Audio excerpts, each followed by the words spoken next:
কথায় আছে যে এমন কোনো অক্ষর নেই যার দ্বারা কোনো মন্ত্র হয় না, এমন কোনো বনস্পতি নেই যা নিজেই একটা ঔষধি নয়, পৃথিবীর এমন কোনো ব্যক্তি নেই যার মধ্যে কোনো যোগ্যতা থাকে না।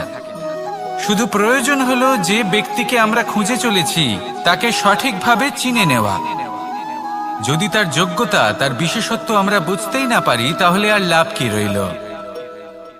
এই সংসারে এমন অনেক ব্যক্তি রয়েছেন যারা ছোট ছোট অসফলতার কারণে আপনাকে এটা বলে দেবে যে আপনি কোনো কাজের নন, আপনি হলেন মূর্খ, আপনি কিছুই করতে পারবেন না। এইসব কথায় কখনোই বিশ্বাস করবেন না, কারণ আপনি এবং প্রত্যেকটি জীব এই পরমাত্মা এবং এই প্রকৃতির সৃষ্টি, যা অত্যন্ত বিশেষ।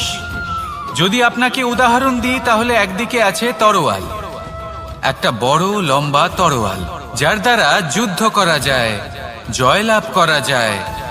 আর অন্যদিকে রয়েছে একটা ছোট্ট সূচ, কিন্তু যে কাজ একটা ছোট্ট সূচ করতে পারে তা একটা তরোয়াল দ্বারা সম্ভব নয়।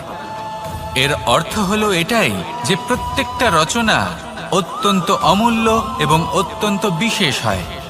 তাহলে বিশ্বাস রাখুন যে আপনি অত্যন্ত বিশেষ একজন, আর প্রেমের সাথে বলুন রাধা রাধা।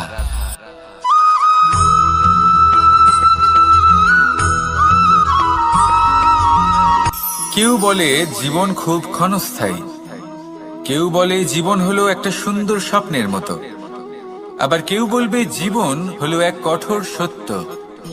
কিন্তু জীবন আসলে কি? জীবন হলো আপনারই প্রতিবিম্ব, একটা দর্পণ।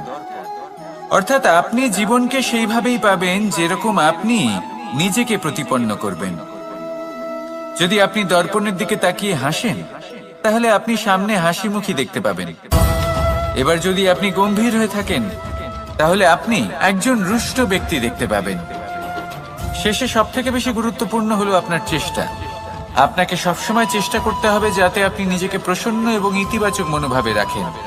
এটা হলো আপনারই উত্তরদায়িত্ব, তাকে পালন করুন। এই মনকে প্রসন্ন রাখুন, এই সংসারকে সুন্দর বলে মনে হবে। আর এই মন প্রসন্ন হয়ে বলবে রাধা রাধা।